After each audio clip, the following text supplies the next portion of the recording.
Hi, and welcome to my video on wood carving. Today we're going to carve, or attempt to carve anyway, this rolling pin here. I picked it up just walking around shopping the other day. I was at flea markets and stuff, and they have those little sales, some people have those bins out all over the place, and you can get stuff for $1. So I bought it for $1, same type of rolling pin you'd pick up at like the dollar store or Dollar General or something like that.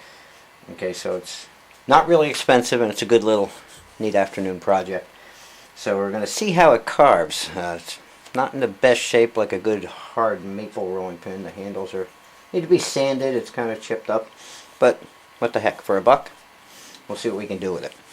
Okay, what I want you to do is strop your knife first. For those of you that don't know how to strop a knife, I'm going to strop mine, make sure it's nice and sharp. This right here you get usually with at a carving store. You can get this little strop here. It's got a piece of leather on it. You rub some compound on it. This is what the compound looks like. Usually comes with it, right? So what I'm going to do is put that down, rub some compound on it quick, and run my knife across it a couple times. You should strop your knife about every 10 minutes or 15 minutes of carving, I guess, or whenever you seem to be losing some sharpness. So what you do is after you put your compound on, you put your knife down flat. Okay, just put the blade flat on it, and then rub it across the leather, flip it over. Keep the blade flat, try not to angle it any more than you have to. Try and keep that bevel that's on your blade. You don't want to reshape the bevel at all or dull it.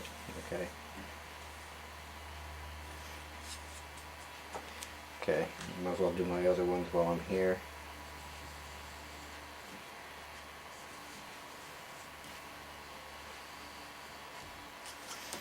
Right there. I always have a couple detail knives with me. Some have a little longer blades than others.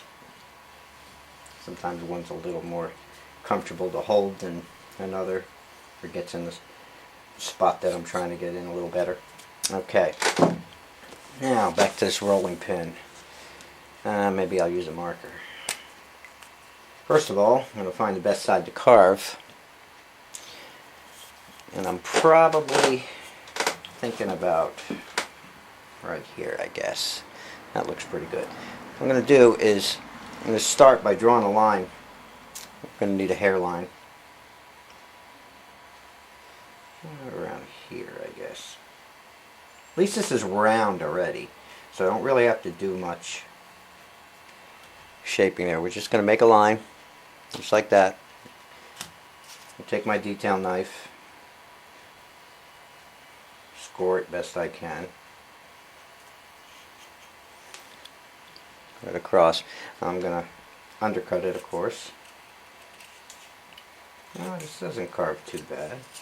So it'll be interesting. Okay, I want to take some of that wood out underneath that line.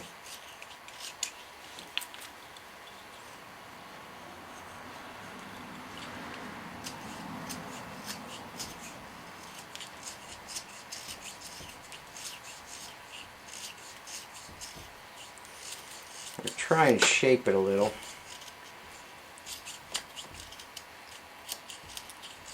According to the way it's already going. Alright.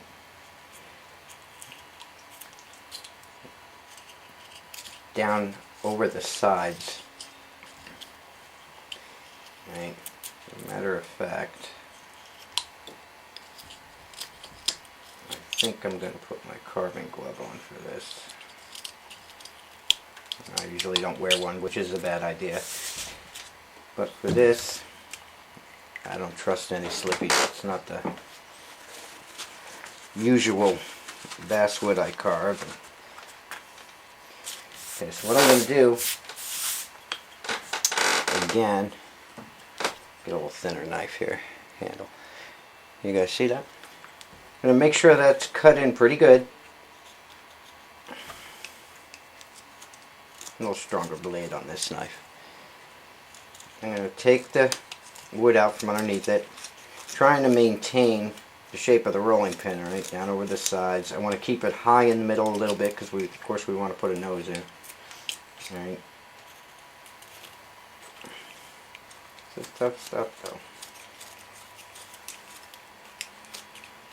Should carve pretty clean. Okay. And all I'm doing here, you could probably power carve these really nice.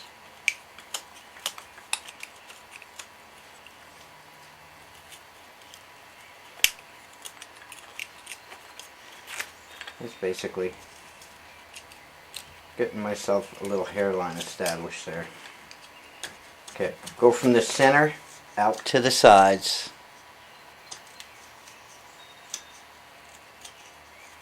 And keep it high in the center. Okay.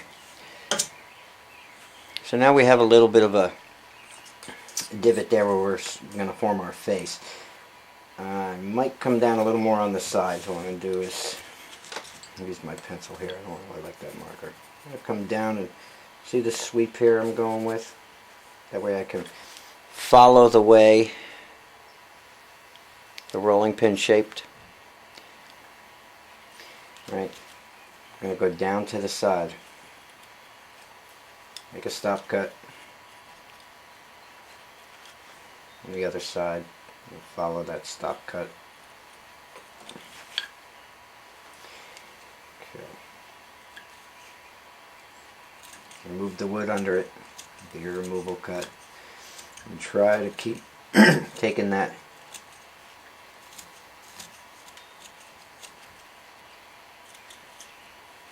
down over the edge, but and still maintaining some height in the middle here. Okay, and flip it over to the other side, score that line. I'm always worried about if I'm in the camera or not, so I keep checking over my shoulder. And so I put my glove on too. I'm not really paying attention to what I'm doing. I'm more interested in wondering if you guys can see. Right, I'm gonna have to move this way. Maybe that's a little better. I don't have to worry about being off camera there. Okay, let's try and zoom in a little here.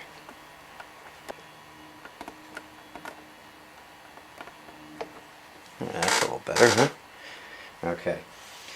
Alright, so now we have this cut out a little bit. We're going to put our nose, our lines for our nose.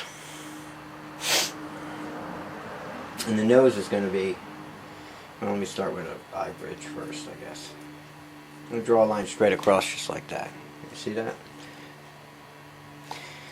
And then we're going to take our detail knife, score that line, take some wood out right up to it. I'm going to carve. Still, when I get over towards the end of it, I kind of round it to the side. Okay, on this side, kind of round it a little to the side.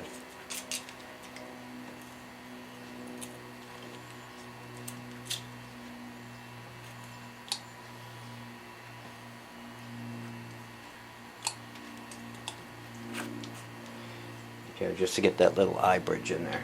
I wonder how the V tool would work on that. Let's try that for a minute.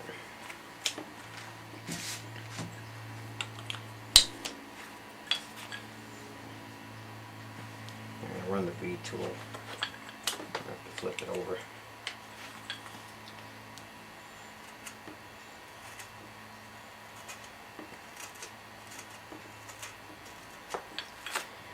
Get that ridge a little better. A little quicker than doing the whole thing with the knife. Okay, now you can see I got a nice little brow line going. Okay. Now I'm going to take my marker. Probably, remember we always try to split the face in thirds. From the top of the forehead down to the brow line. Or the eyes. Okay. From the eyebrow line here. Another third down to the bottom of the nose. So I think I'm going to leave it a little longer. Probably about there. Okay. And that's going to be the bottom of our nose. I'm going to go to my gouge. This is really a quick little switch. This is my power handle for some flex cut gouges I have. It's really nice. They're interchangeable. Switch to a gouge, switch to a V tool. You don't need a bunch of tools laying around, just a few. So what I'm going to do is take my gouge, I'm going to put it right there on the line, just like when we did noses in the carving noses video. And we're going to push that in. Okay.